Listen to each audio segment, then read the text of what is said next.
Hey, Dr. Berg here. In this video, we're going to talk about blood sugars. Okay? Very, very, very important, yet very misunderstood. If you have diabetes, if you have hypoglycemia, which is low blood sugar, if you're concerned about preventing those, you want to watch this video. Now, here's how it works. The law of the body is that no matter what, the body must maintain a certain level of sugar in the blood. Okay, so the blood sugar level, we'll call it glucose level, should always be right around 100. Now, if you want to know the units, I think it's milligrams per deciliter, but don't worry about that. But there's blood testing units that you can test your blood, and it should be right here. Now, it does range between 80 and 110, but if that blood sugar goes too high, okay, that's called hyperglycemia. That means that's diabetes. Okay? If the blood sugar is too low, that is called hypoglycemia. Okay? So the goal for the body is to maintain blood sugar of 100. So it'll do everything. It'll tear the body apart. It'll break down your muscle protein with one goal is to maintain normal blood sugar. So almost everything you eat eventually breaks down into glucose or sugar, okay? Even foods that are not sugar. Even protein and fat will break down, and then you're going to build it, the body will build it back up into sugar. So sugar is used for fuel and nourishment to the cells. So the way it works is this. You have this huge organ here called the liver. The liver is on the right side of your body. It's about 3.5 pounds, the size of a football. And then we have this tiny organ right here, which is called the pancreas. And that's right here, right below the left rib cage. Now, these two organs reciprocate, and what I mean by that is they have a mutual relationship. They coordinate. They kind of control the blood sugars, okay? But the liver is the most ignored piece of the puzzle in diabetes, which we'll get into, simply because here's how it works. The liver controls blood sugar when you're not eating. And the pancreas controls blood sugars when you eat. All right? And they go back and forth and back and forth. So what the pancreas does is it makes a hormone. It's called insulin. And it basically what it does is it gets the sugar out of the blood. Okay, so it takes it out. It reduces blood sugar. Okay, so there's hormones that lower that sugar. All right, that's when you're eating because you just ate and you're flooding the blood with sugar. Even if you don't eat sugar, because everything turns down to sugar eventually. Now, when you're not eating, we need to kind of raise the sugar. So your liver will put sugar into the blood. Okay? So it goes in. All right? So, and it does it through a hormone that's very similar to insulin, but it does the opposite. And they call that insulin-like growth factor. So it's an insulin-like hormone, but IGF. Don't even worry about that right now. Just realize there's a hormone that basically, and where it gets the sugar is it gets the sugar from two sources. One is the muscle and the liver, okay? And that's basically stored sugar, okay? So in other words, your body has stored sugar. And the word for that is glycogen. That's basically a bunch of sugars that's stored in the body so you can use it fast, okay? And it also gets it from fat, all right? So those are the two sources that you're tapping into. So obviously that's the goal, is to be able to lose fat or tap into fat, but that's the purpose of fat, is to act as a storage so you can use it when you're not eating, okay, or starving, or exercising, or fasting, those things. So the liver basically takes that fat and it converts it into sugar, and it puts all the sugar back in the blood to keep that 100. But first it goes after the stored sugar. So this is number one, and this is number 2. So in the presence of any stored sugar or any sugar at all, this fat will not be used at all. The body does not like to burn fat in normal situations unless there's no sugar there, okay? So the way it works simply is the pancreas regulates sugar, it pulls sugar out when you're eating, and then when you're not eating, the liver starts kicking in there and puts the sugar back in and starts to take this storage and start to put it back in the blood to maintain a sugar at 100. Now let's talk about briefly what happens when that sugar gets pulled out of the blood when insulin goes up. Okay, so there's 3 situations that occur. Number 1, that energy, that sugar could be used as energy, immediate energy. Let's say you're exercising, so you're going to be using up your energy, or during a marathon, the person's eating sugar and it's kind of burning up. Or number 2, it's being stored as sugar, that's stored sugar in your liver and in the muscles. So we want that to happen because if it's stored, then it's not converted to fat. Okay, so I'd rather have stored sugar than fat, right? Because stored sugar is just going to use for energy, but we don't want too much. So there's a certain amount of sugar that's stored in the body. But in order to store this sugar right here, what happens is that you need potassium, all right? Without potassium, you can't store sugar. So for every sugar little molecule, you need 1 potassium molecule, like that. So potassium is like the glue to hold the sugar together. So with low potassium levels, the person will start craving sugar. Why? Because they can't store sugar. So they crave sugar. Why? Because the sugars are going down and the body's telling you, give me that sugar. So the symptom of cravings means your body has low blood sugar and it's really low potassium. So what happens when people crave sugar? They go eat sugar, right? What they should consume is potassium. Now the problem that most people have is they don't really know how much potassium they need on a daily basis. An average body needs 4,700 milligrams. That's a lot. In fact, 1 banana is 400, so you'd have to have 10 bananas. That's not going to work. So we really need, our bodies need 7 cups minimum of vegetable every single day. Now if you're doing 1 cup or 2 cup, it's not going to cut it. And if you're taking a pill, it's like 40 milligrams, you have to have like 100 of them.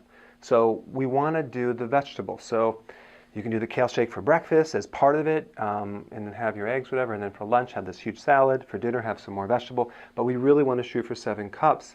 And if you're at all interested in managing or improving your blood sugar issues, this is a must, especially if you have diabetes. Okay, so we want stored sugar. And then also, if there's too much sugar to be pulling out, and that sugar is not being used as energy, and you don't have potassium, guess what? It goes right to fat. So it's being converted to fat. So that is one relationship between potassium and fat. If you don't consume enough vegetables or potassium, you tend to gain more fat. All right, so those are the 3 things that occur with where the sugar goes after you consume sugar and the spike of the hormone insulin from the pancreas. Now the next point has to do with what is diabetes. Diabetes is a condition where your body has no longer been able to regulate the sugar in here. And it comes from consuming, obviously, too much sugar. That's the most common cause. But here's the thing. Diabetes type 2 is a less serious diabetes.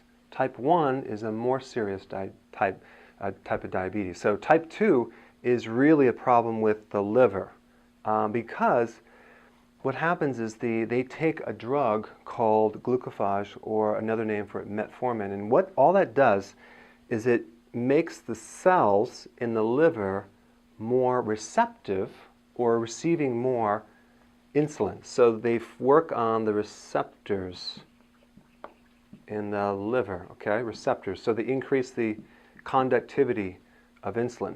So each receptor in the liver for insulin becomes magnified.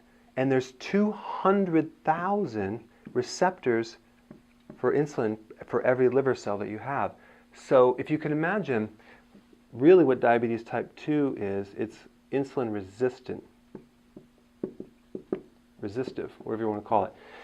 So I guess the best analogy, let's say you had a bunch of telemarketing people call your house over and over and over every day for a year. You're not going to pick up anymore, okay? You're not going to keep picking up every time they call. You're going to be a bit resistive to that communication.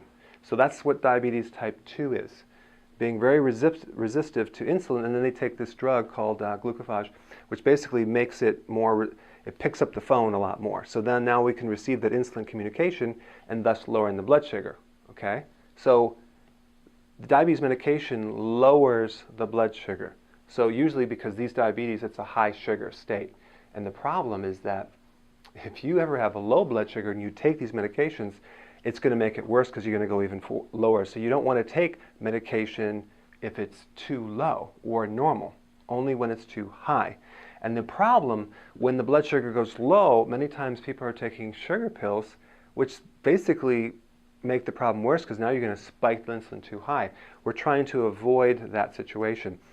Now, type 1 diabetes is not a liver problem. It's a long-term chronic problem of the pancreas. And now the cells of the pancreas that make insulin are exhausted, and they pretty much just stop working. So therefore no insulin is being produced, therefore the sugar goes higher and higher and higher and higher. And so then now they need insulin injections to lower the sugar, and they have to keep taking it through the day. They have time release and all sorts of things. So that is the difference between these two. Type 2 is the liver, type 1 is the pancreas problem. This is worse because now you don't make any insulin. Type 2, you do make insulin, but it doesn't work in the liver.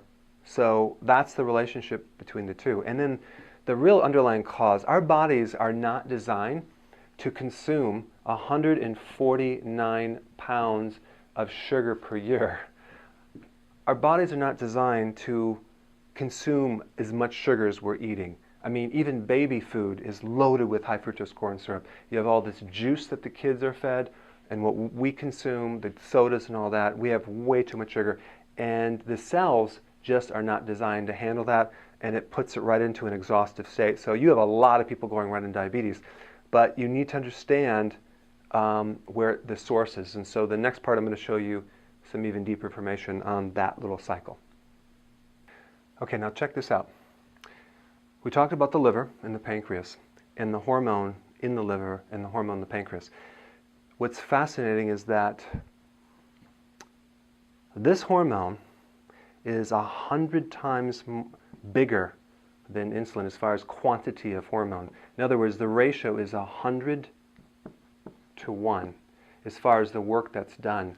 The majority of work of establishing blood sugars is done by the liver, yet very few people emphasize the importance of the liver in maintaining blood sugars. It is one of the most important things to keep healthy when you're trying to establish blood sugars, simply because the quantity of work that the liver does is 100 times bigger than insulin. But everyone focuses on insulin. Now how did that happen? Why don't doctors know about this? Why don't they make this more available?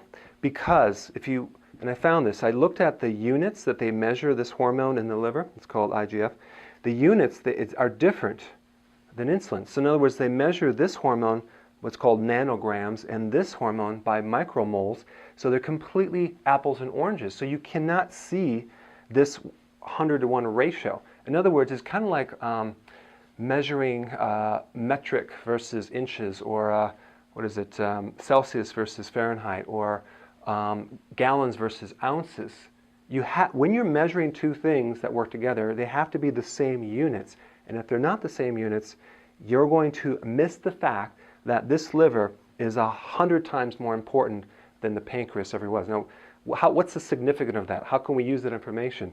Well, all we have to do, simply, if we want to improve the function of the blood sugars and correct diabetic conditions, is increase the liver. If you just increase the liver by 20%, you take 80% of the stress away from the pancreas. You create a tremendous relief on that blood sugars. And so remember, the insulin cells that are actually exhausted are overworking because of all the sugar coming in there. So what we're trying to do is reduce the stress on that cell to salvage that. So the significance is all you have to do is improve the liver by a little bit to take a lot of pressure off this pancreas here, simply because this is where this needs to do its lion's share. And so that leads to what most people have is liver damage, but it won't show up on a blood test till later in life. So when you damage the liver by consuming too much alcohol or too much cooked foods or junk foods, or even not enough vegetables, because the way to repair the liver is through raw vegetables, and that is why I start everyone out on the liver enhancement in my book, chapter 10, because if you improve the liver function, you actually can help a lot of different problems. Also, age. Every decade you get older and you reach the age of 50, you lower this hormone called growth hormone. Now, some of you have heard that the relationship between growth hormone and anti-aging. Well, growth hormone is a major trigger for the liver to release this hormone right here that regulates blood sugars. So really, IGF, insulin-like growth factor, is an extension of growth hormone. They're both almost identical in function. So growth hormone does a lot for regulating blood sugars. So we want to keep this high. And so let's say you're not eating a lot of sugar. Well, it could be that you're just getting older to the fact that the liver's not receiving that growth hormone as much. So there are things you can do to improve it, but the fact that is the growth hormone that goes down, you have to be even better on your diet because you don't have the full capacity of that regulation of that liver function. See, growth hormone does three things. It burns fat because it really mobilizes fat for the blood sugars. It also helps you, it's anti-aging, and it protects your proteins. So it's called a protein spare hormone. And what that means is that it prevents your protein from breaking down into sugar and used for fuel. Okay, so it protects your protein. What protein? Collagen. So you avoid getting this, loose skin, sagging belly, all that. And also it protects your cartilage and collagen in your knees and your shoulders and these other joints. So it's a very important thing in protecting muscle protein breakdown that's occurring from the cortisol, from the stress. Remember that cortisol hormone, which is very destructive on your cells when you go through a lot of stress, that will break down your muscle protein, especially in your thigh muscle and your legs. That's why you can't get your thigh muscles toned, because you have too much of this darn destructive cortisol and not enough of that. So we're trying to reverse this process. So how do we do it? Number one, intense exercise is very good, but that would be interval training. Very important to keep growth hormone up. And I'm talking like short little tiny workouts, maybe 30 seconds, resting for 3 minutes, back and forth every other day, versus the treadmill. That will actually enhance growth hormone. Unless you're really, really stressed and you're not sleeping, you're going to have to walk. But eventually you want to work up to interval training, okay? And then number two, sleeping. You need to sleep 7-8 hours to keep this growth hormone really high. And then the next thing is you need to get your liver healthy. You need to do the liver enhancement. You need to really protect your liver and improve it. And so what are the foods that will improve the liver? My favorite is, you guessed it, kale. Everything comes back to that kale, doesn't it? We've talked about that in every single video, and kale is one of the superfoods to heal and protect your liver, because the liver loves the bitter vegetables, and it's low sugar, and it has a lot of properties to restore liver function. And when you have that kale shake in the morning, the liver will improve, and you'll get a lot of potassium, and you'll get more growth hormone, and you'll get less insulin, and you'll crave less, and you'll be able to maintain your age better and prevent the protein breakdown. And I've had lots of people improve their blood sugars by taking kale. So I hope this video helped you understand some of the basics of blood sugars and apply this information, and I'll see you in the next video.